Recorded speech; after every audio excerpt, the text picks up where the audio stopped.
Welcome to the Album Nerds Podcast with your hosts, Andy, Don, and Dude. Welcome to the party, pal. It's the Album Nerds Podcast. I'm Dude. I got Andy and Don with me. Andy, how the hell you doing today? You ready to go back in time? Yeah, man. You know I am. I got some Cool Ranch Doritos over here and watching some Golden Girls. Nice. So, yeah, nice. I'm there. Yeah. How about you, Don? How you doing? I'm ready to just do it. I'm sure you are, Don. I'm sure you are. So this is the Album Nerds Podcast. We love albums and the album format, and we take any opportunity to sit down and talk about some records. We've got a great show for you today. We'll each be talking about an album released in the year 1988. Don's going to ask us a deep question. We'll have some shout-outs to some other albums or album-related items we're digging, and then we'll spin that beautiful wheel of musical discovery to find out what we'll talk about on the next one. But this week, it's all about 1988. That's what I'm talking about! In 1988, the cultural landscape buzzed with excitement, marked by the release of blockbuster films like Die Hard and Rain Man, and the premieres of beloved TV shows such as The Wonder Years and Murphy Brown. Nike's iconic Just Do It campaign also launched that year, capturing the spirit of ambition and innovation that defined the era. Against this dynamic backdrop, albums released in 1988 both mirrored and influenced the rapidly evolving tastes and trends of the time. Today, each of us will present an album released in 1988. So 1988, big year for me. Made a big cross-country move from the Midwest to the East Coast. Big change. Now I'm back in the Midwest where I belong. But albums, yeah, we've covered a lot of albums from 1988 already on the show, particularly the best ones. Yeah. Some good ones, for sure. Yeah, we left it open, so all genres, nothing was out of bounds as long as it was released in 1988. What other albums did you guys consider for this one before making your final choice? Well, there's a pretty good one that I almost went with. Tracy Chapman's debut record is from 1988, featuring Fast Car and talking about a revolution. It's a really good record. I think it does deserve some time on the show. And it's kind of, had new relevance because of the Luke Combs cover. I think, Tracy Chapman's kind of back in the spotlight. So I was tempted as well. Is she still around doing put out music? Yeah. I mean, she's around. I don't think she's recording or touring, but she did perform with Luke Combs on the Grammys doing Fast Car, I believe, a little while back. So that's something. You just have to give her one reason to perform. Give her one reason to stay. Sorry. Nice. What about you, Don? Well, I just wanted to actually mention a bunch of hip-hop records that we've already covered. I think it is important to note that, hip-hop was really, rising to the top of the mainstream in 1988. So we had done Boogie Down Productions, By All Means Necessary, Eric B. and Rakim, Follow the Leader, NWA, Straight Outta Compton, and Ultramagnetic MC's Critical Beatdown. Yeah. So lots of good hip-hop that year, but unfortunately, we've covered much of it. Yeah. How about you, dude? So I considered Cinderella, Long Cold Winter. That was their second studio album. They're kind of a glam metal band. They had big success on their debut album, Night Songs, but this one kind of breaks away a little bit from the glam metal thing and leans more into the blues, like Rolling Stones, Aerosmith kind of vibes, AC/DC thrown in with that raspy, high-pitched voice. Yeah. Nope, shit. Yeah, okay. It doesn't sound like that, so I still recommend checking out Cinderella's Long Cold Winter if you haven't heard it. It's a little more mature blues-rooted approach to heavy metal at the time. All right, so enough about those we didn't choose, and on to our choices. You choose me?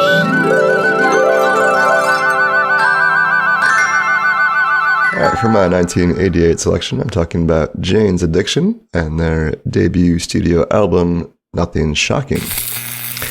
Oh, it's like a Joy Buzzer situation. So Jane's Addiction, Perry Farrell on vocals, Dave Navarro guitars, Eric Avery on bass, and Stephen Perkins on drums. This record, I think you could say without too much controversy, is largely thought about as kind of ushering in the alternative rock. Perhaps not to the mainstream, but at least kind of getting the foot in the door. Let's jump in and play the big cut, the first single. This is Jane Says.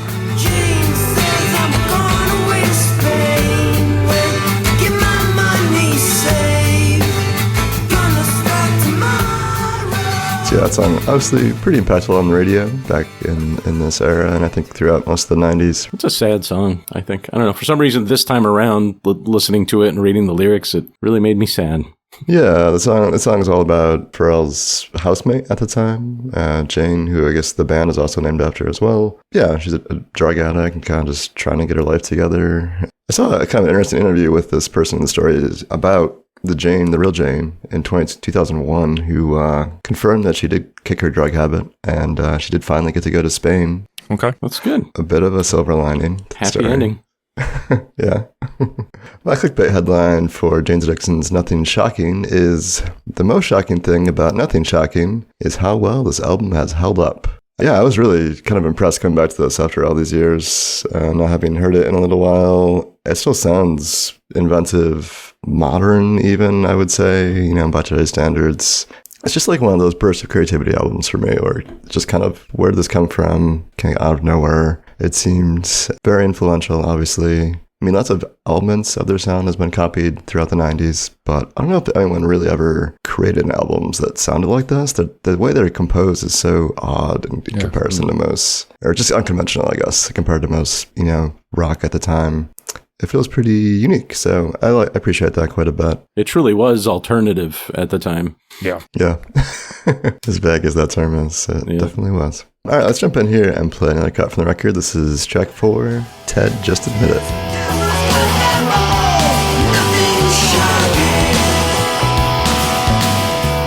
Yeah, I wonder if the bass line there had anything to do with Don's choice. Oh, yeah.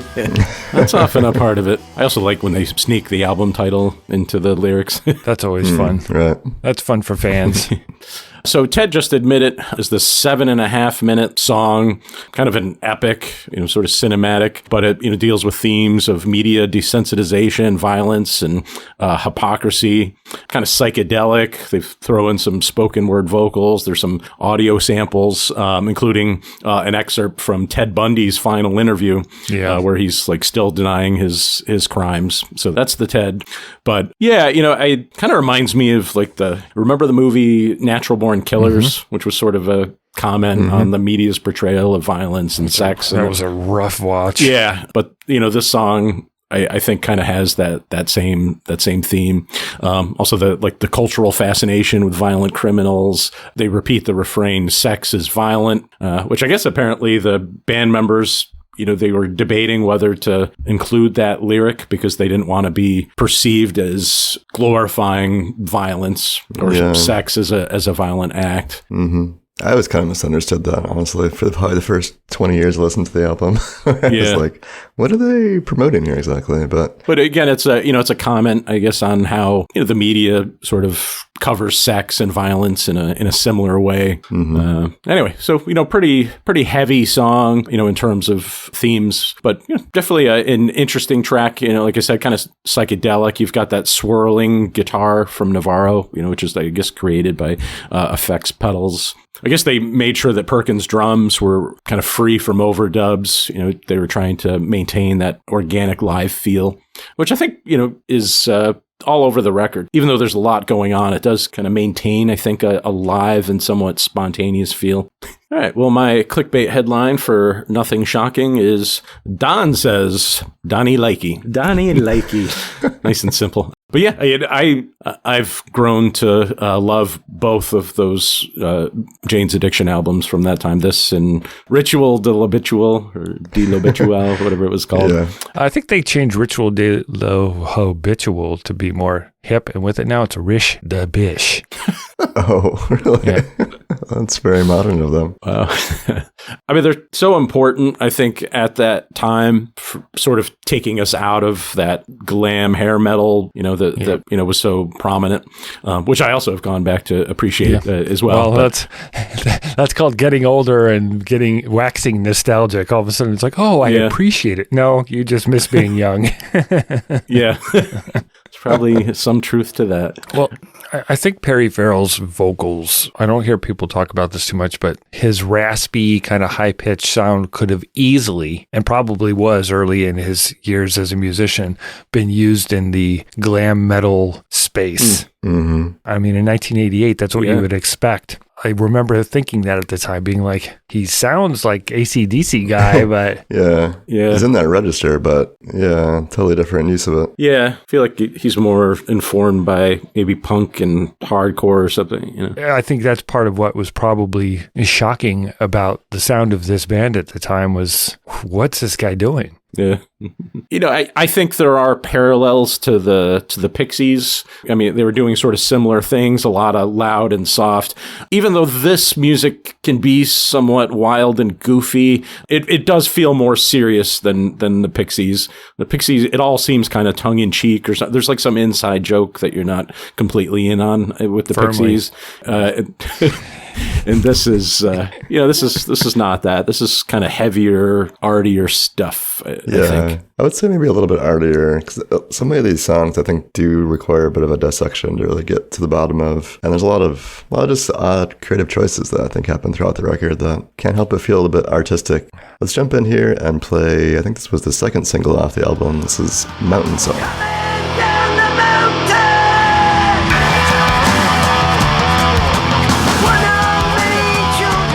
That drumming is so integral to their sound. It's so organic and raw and driving, but there's not a lot of flourish, which I think we were used to at the time. It just drives the song forward, in this case downward, down the slope of the mountain, kind of, in this case, coming down from being high, and that emotional descent as you're coming down the mountain. So, yeah, I mean, dark lifestyle choices and addiction being a common thread throughout the majority of their discography, really, not just this album. My clickbait headline to describe the album: nothing shocking, buddy. This album tried real hard to prove you wrong. They're very intentionally being weirdos to some degree. It's not just performative. It's like, look at this album cover. I made this art piece. It's clearly going to cause trouble. Yeah. It's like controversy for the sake of controversy. Yes, that was part of their vibe. That was Perry Farrell's thing, kind of. It feels like he's antagonistic, probably as a human as well. This is very antagonistic. It's very, I dare you to say something. I dare you to judge me. A lot of angry young man boiling over here. Yeah. That's often, what's behind great art. Yeah, sometimes just being a brat. I think that's a pretty fair criticism. Look, I've got dreads and I wear weird outfits. Like, it's all been done before, Per.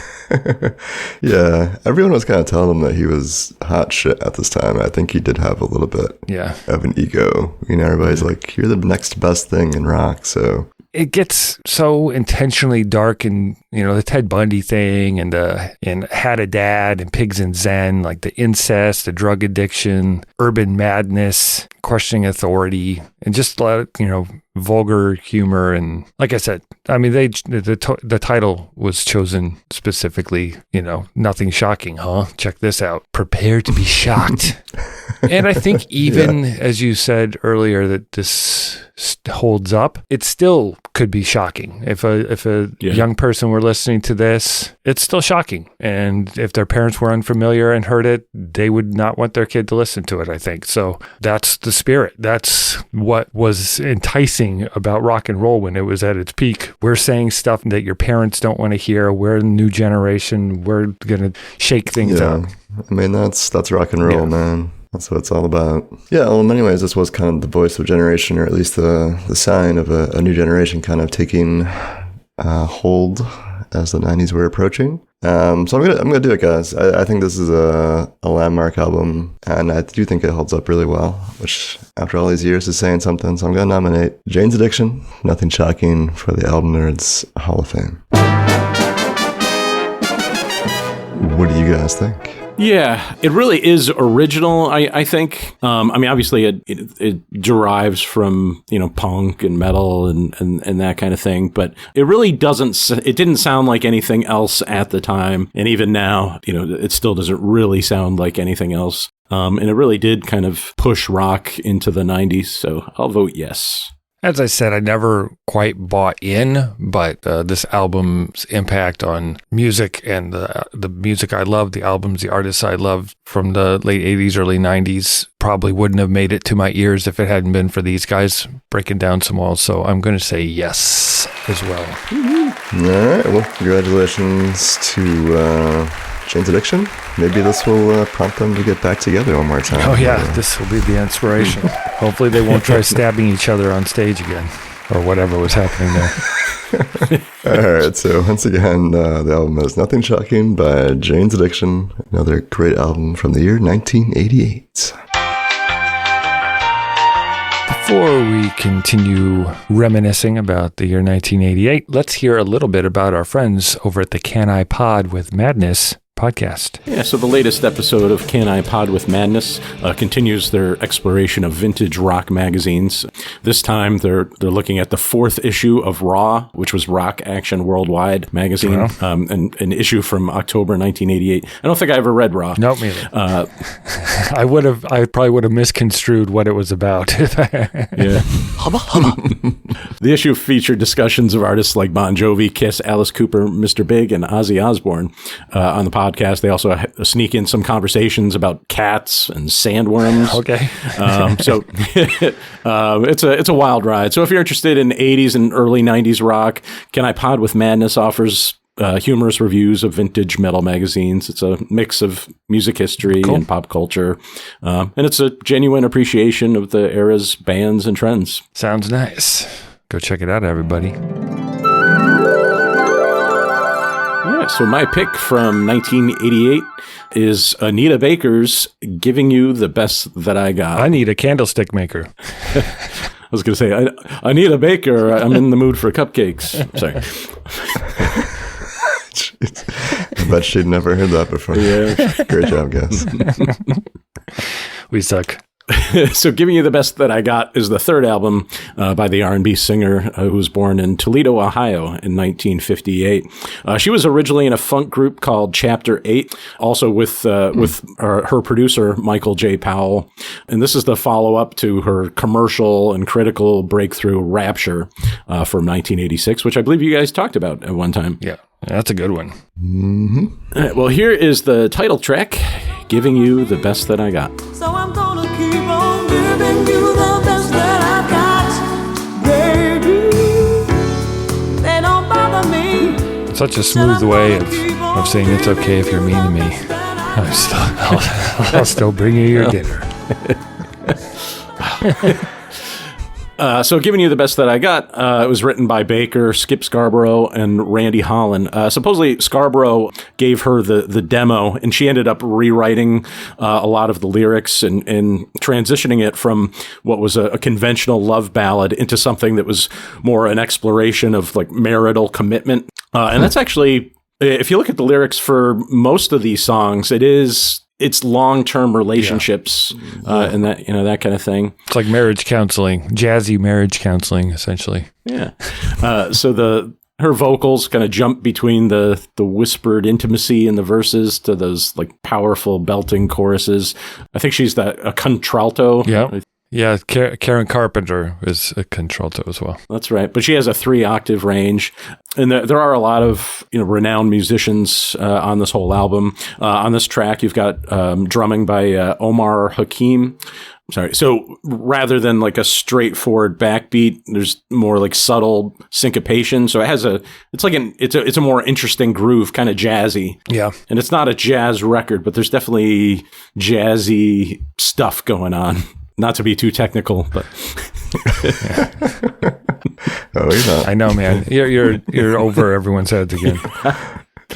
Fun fact about this song: apparently, Michael Jordan used to use it as like smack talk on his opponents. Okay. You would sing him a Anita Baker song? Wow. Yeah, he's giving them the best that I got. Probably just saying it, not lighting candles and singing it. All right. Well, my clickbait headline for Giving You the Best That I Got is Forecast Calls for a Lifetime of Quiet Storms. Yeah. In fact, I think We've had lots of queens of whatever on this show, but she's been called the Queen of Quiet Storm. Oh, okay. Yeah, but it's a lifetime forecast, right? Because the themes of this album are about like long-term, enduring relationships, trust, and that kind of thing, which is not that typical, particularly in R&B. A lot of R&B is about seduction, Hit it and quit it. yeah, or it's. Or just a lot of pop music in general is about like the thunderbolt of like initial love and attraction, and so this is about the the enduring. Like you fart in bed every night, but I still love you. Exactly. Yeah. So it has a very adult vibe, right? Especially when you compare it to other aspects of R&B. We start moving in that new jack swing direction. Yeah, it's just very grown up. It was too grown up for me, me too. At the time. It was not something that was on my radar. For me, it was too grown up, but when I'd hear her songs, it'd make me want to be grown up so that I could experience adult things. Eyebrow. Hubba, hubba. You know what I'm saying? Like mowing the lawn. Not that. That was the stuff I got tricked into early, but... All right, well, let's hear another cut. Here's Just Because.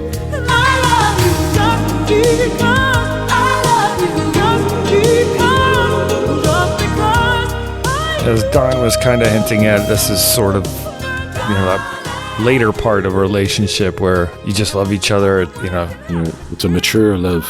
Yes. It's like the album is.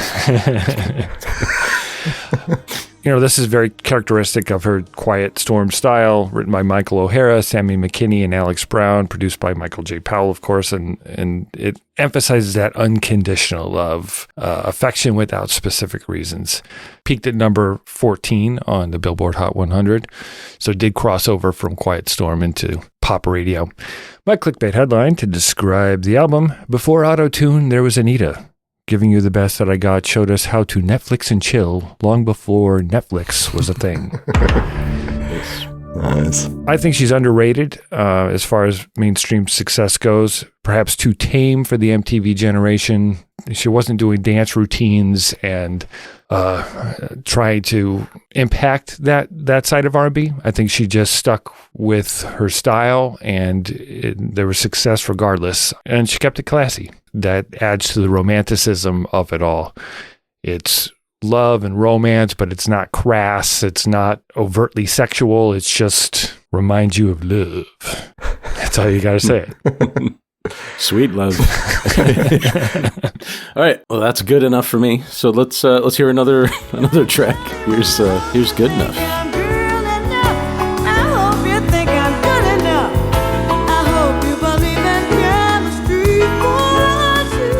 Probably the most jazzy track on the album there. Breaks down into a really nice instrumental in the last couple minutes there. Yeah, Baker actually does a little scatting on that track. Mm-hmm. Yeah. Kind of surprising. That little samba vibe. Yeah. Mm-hmm. Yeah, it is kind of a Latin feel to that track. I appreciate that. I think, as Don said earlier, there are some jazz flourishes throughout this album that kind of does make it feel a little bit more adult and a little more, serious. He didn't say it that well, but yes, that was what he was alluding to.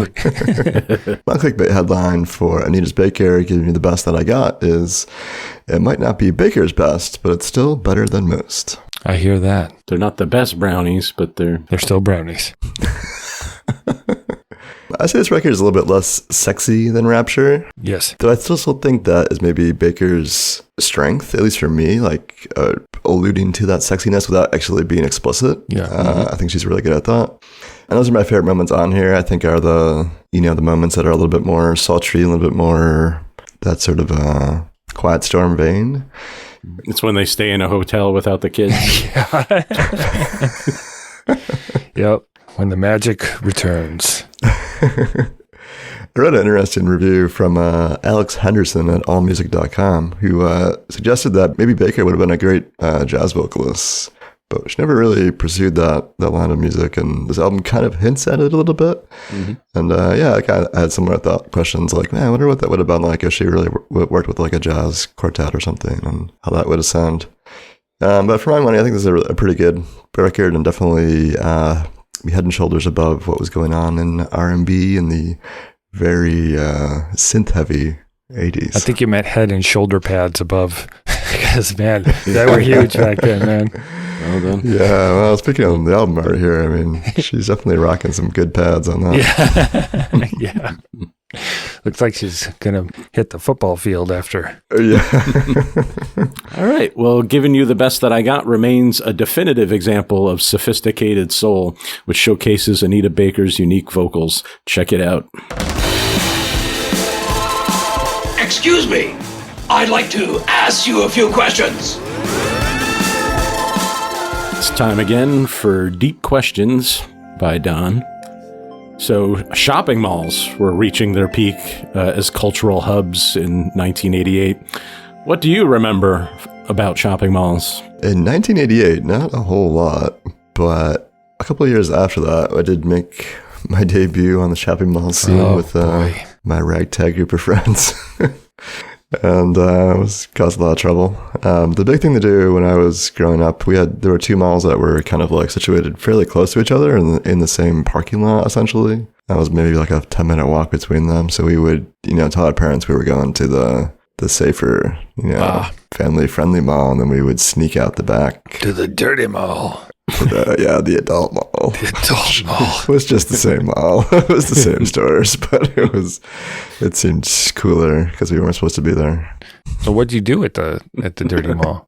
I don't even remember. Like we didn't buy anything. We were just loitering. Oh, Little 5-finger discount? Nah, I never got into the ceiling. that's a shame. You haven't lived until you felt that thrill.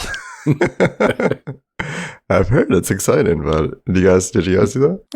Oh, here and there. A little bit. Yeah, a little bit. I don't know what the statute of limitations is. Well, there weren't cameras. It was a different time. Like you could, even if you got caught, you could deny. There's no denying now. So don't do it, kids. Don't do it. No stealing.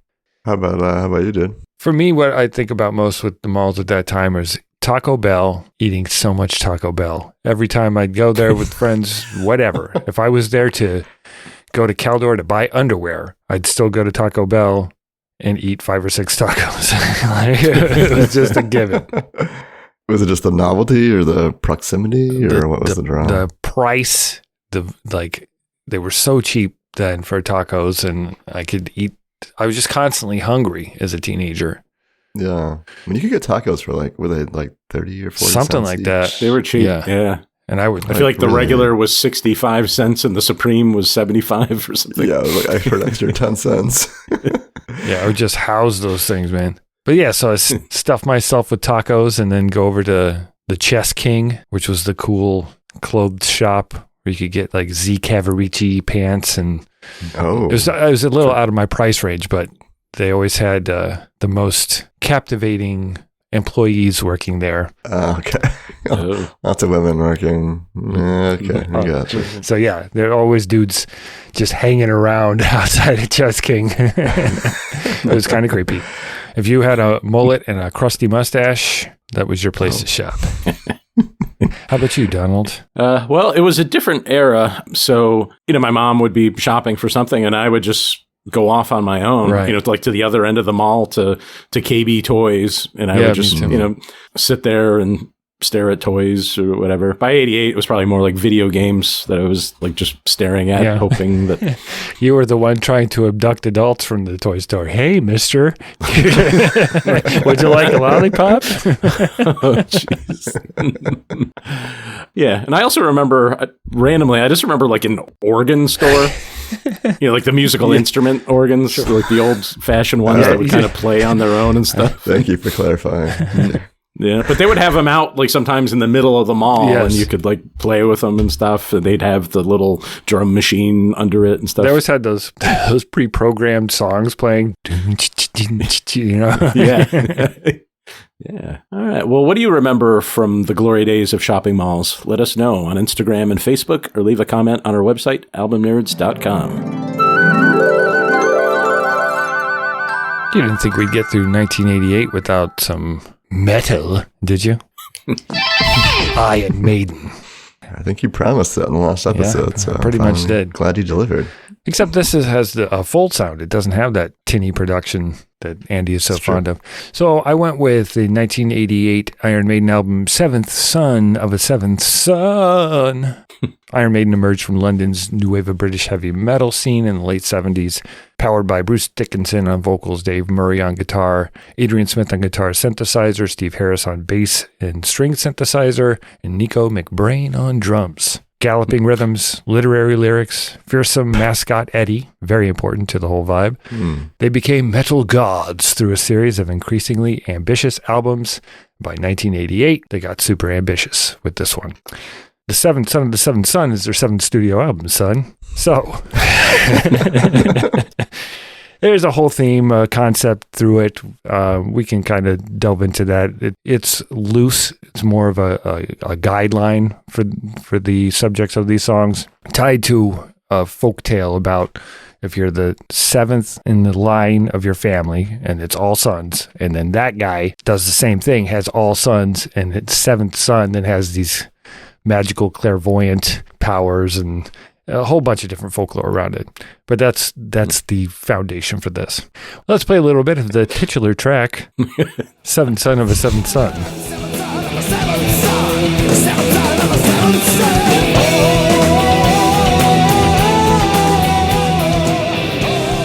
Now, we really haven't covered it yet, but the album's called Seventh Son of a Seventh Son.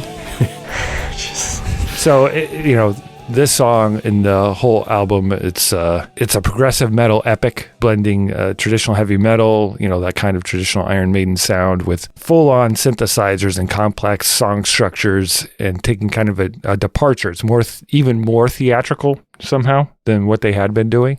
But I think the time was right. I mean, this is 1988. They had been together for quite a while, many albums under their belt, and music was changing. I mean, look at what was happening with Jane's Addiction. Right? So where is a band to go? Like Iron Maiden, So they kind of found their second wind or third wind and created probably one of their top three greatest albums. I believe it opened the floodgates for progressive metal to maybe hit more of a mainstream audience. My clickbait headline to describe the album: mysticism, prophecies, and a whole lot of shredding. Seventh Son is Iron Maiden at its most weirdly epic. It's huge. It's big, it's over the top. It's kind of the polar opposite of what Guns N' Roses was doing as they were on their rise in that metal space. So I really learned to appreciate this album with 7 full listens every 7th hour of every 7th day. So yeah, I really enjoyed it, and I think all the songs hold up really well. So why don't we check out another one? This one is The Evil That Men Do.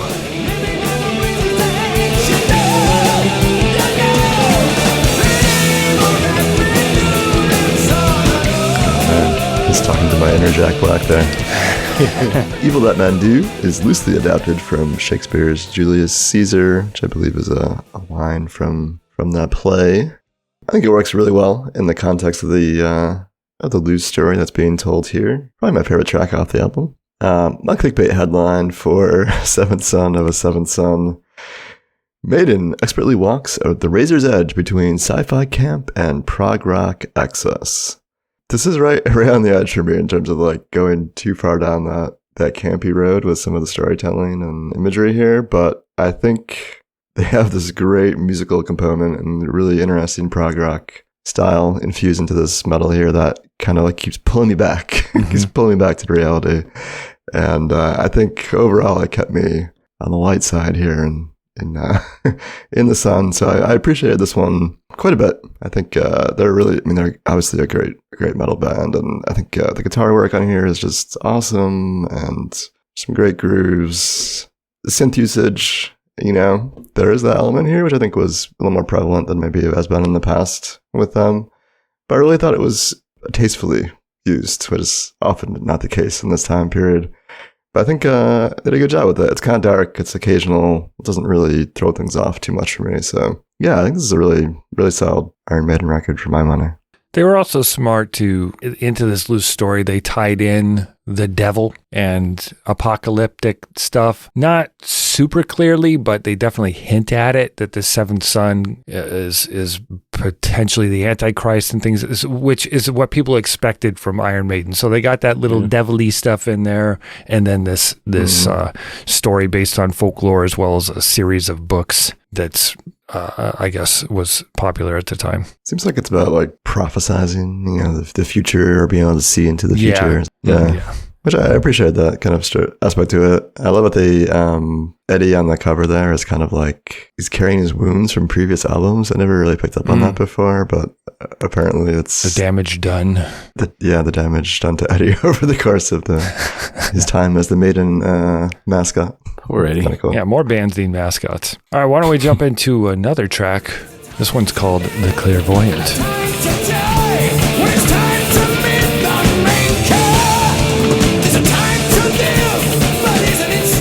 Like to have a sing-off between Dio and Dickinson. It'd be kind of fun. Yeah, it's in that same where there's not really metal screaming, but there's that sort of operatic vocal thing that they could go back and forth on. See whose is more powerful, like two beams against each other.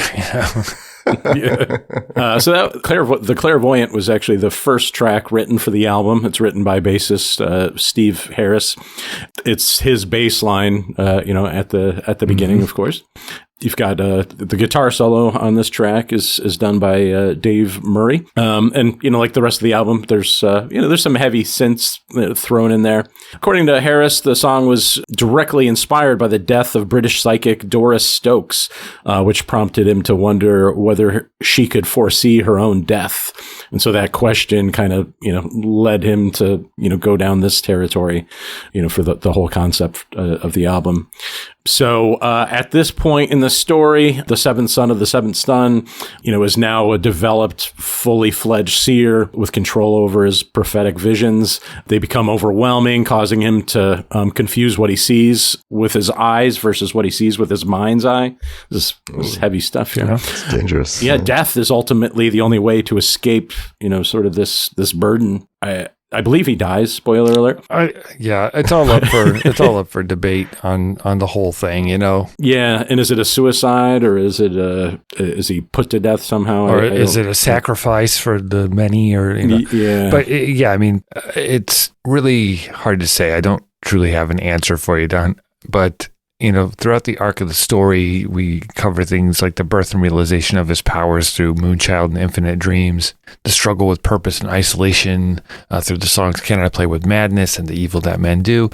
There's that climactic prophecy and breakdown with seventh son of a seventh son leading into the prophecy and the clairvoyant here. And then the album ending with Only the Good Die Young, moving into dissent and disillusionment. I mean, it's all kind of up for debate. It's up for interpretation by the listener. So, there's a lot of opinions out there. I just recommend listening to the record and trying to piece it together yourself for the most satisfying story. Sorry, son, that's all I have. So my clickbait headline for Seventh Son of the Seventh Son is Seventh Time's the Charm. Maiden delivers prog metal prophecy. Yeah, I mean, I don't know the Iron Maiden catalog all that well, although I know, I've definitely heard a lot of it. I imagine this is probably one of their best albums. I think they really, maybe they hit their stride here. Maybe it's the right blend of metal and prog rock. And fantasy. Mm-hmm. Yeah. I mean, you do have a lot of, talented musicians in this group, and, it works together. I mean, Dickinson is a pretty compelling, metal vocalist. Yeah, I mean, the guitar work is, you've got the dueling guitars and the guitar mini. It's pretty good. Not to get too technical. All right, so this is a career highlight of a band full of career highlights, but I think it's one of their crowning achievements, so I'm going to nominate this one for the Album Nerds Hall of Fame. A band unafraid of change and adjustment in their sound. I think that's a big deal for someone so established, and I think this is a crowning achievement of all of the best parts of what Iron Maiden was capable of. So what do you guys think? Yeah, if it was instrumental, I would say for sure shoe-in. But since we do have the lyrical component, I think it's still pretty cool. I do enjoy it quite a bit, so I will say yes as well. Yes, I'll vote yes. I think this is this is Iron Maiden. They are a thing. It's kind of like a signature sound. I mean, there's other groups that have a similar sound, but Iron Maiden is like its own category, I think. And so because of that, they belong. They do belong. Okay, so if you haven't heard the seventh album, Seventh Son of a Seventh Son, I strongly encourage you to do so. Can you dig it? Can you dig it? Can you dig it? All right. So on your journey back from 1988, did you happen to dig anything? Yeah, obviously. Sure. Was that a saying back in? Yes. Sure. Yeah, right. Yeah, first one for me is from Dublin, Ireland. Talk about the murder capital. They have a new studio album, their third. Just came out, called Blindness. Let's play track 7, The Fall. I like it. Didn't take much. Yeah, it's very, it's a hard rock record, I would say, but there's definitely some experimental elements to it. Keeps you guessing, keeps you on your toes. Very enjoyable. Another one from Ireland. Seems to be an Ireland groove the last 6 months here for us on the show. Mm-hmm. And last one for me is from Nottingham, England. Talking about Now. She has a new album out. This is the singer-songwriter, usually in more of the R&B soul space. Oh, Now's the name of the artist. He said, we're talking about Now. I'm like, okay. No, that's her name. N-A-O. Let's play track 3. This is called Happy People.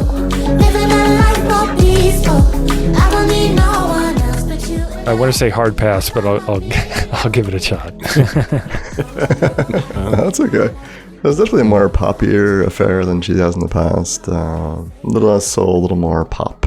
But I found it pretty catchy. So, what you been digging on, Don? Well, Brian Eno and another English artist named Beatie, Wolfe, they are collaborating together, and they've actually created 2 albums, all going to be released on the same day.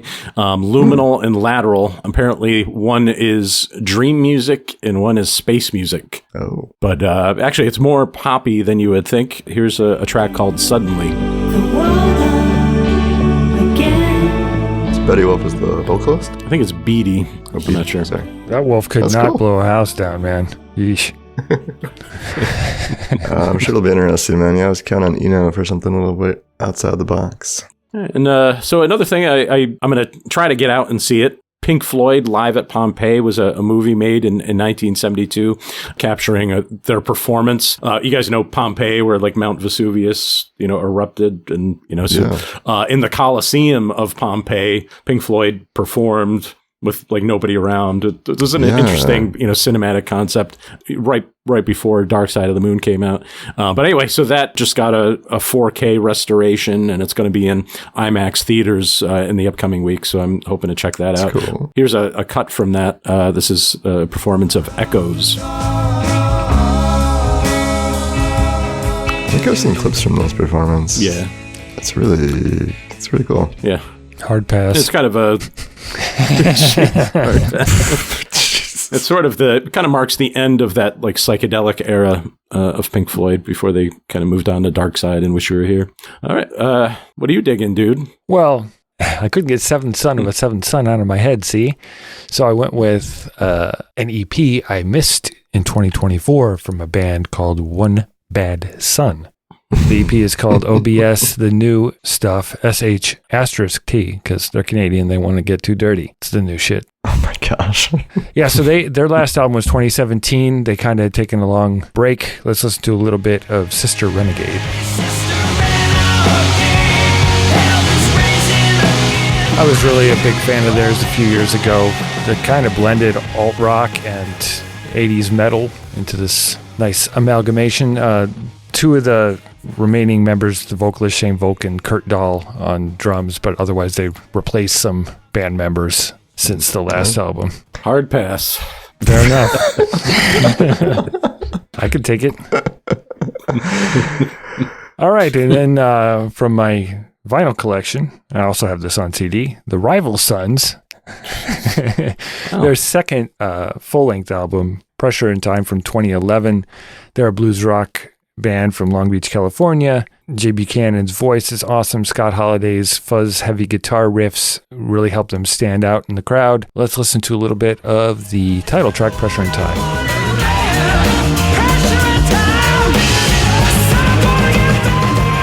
And it's a quick album. The songs are focused, minimal overdubs, live in the room feel. Of course, produced by the great Dave Cobb. So definitely worth checking out. What are you digging? Let us know. Join us on the socials, Facebook, Instagram, and Threads. Also on our website, albumnerds.com. It will be a discovery of extraordinary value. Well, it's about that time on the show, and I'm reminded of former American President George W. Bush, who said during his 1988 RNC acceptance speech, "We're a nation of community, of thousands and tens of thousands of ethnic, religious, social, business, labor union, neighborhood, regional, and other organizations, all of them varied, voluntary, and unique. A brilliant diversity spread like stars, like 1,000 points of light in a broad and peaceful sky." 1,000 points of light. Then he said, "Not gonna die, not gonna die." It's bad. Read my lips. All right. With that in mind, let's bring out my phone and yours, Wadbot, to see what we'll be talking about on next week's episode.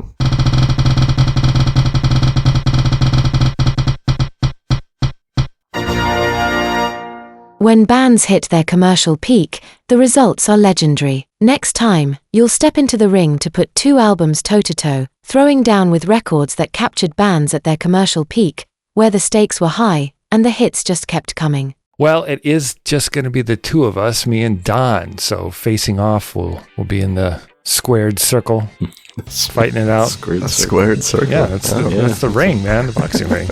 So does that mean only one of you is going to make it back from the next episode? I barely survive any of these, man, so we'll see. Should be a good one. We both. What you gonna do, brother? Can you smell what the dude is cooking? What was your favorite album from 1988? What else are you listening to? Email us at podcast@albumnerds.com. Follow us on Facebook, Instagram, Threads, and Blue Sky at Album Nerds. Also visit albumnerds.com to suggest topics for the show, peruse the Hall of Fame, and listen to all 288 episodes. And the best way to support the show is to share it. Please subscribe, rate, and review on your favorite podcast app. Thank you, as always, for joining us here on the Album Nerds Podcast. We'll catch you next week, where we'll be ready to rumble. Thanks for listening, everybody. Catch you later. Oh, yeah! Snap into a Slim Jim.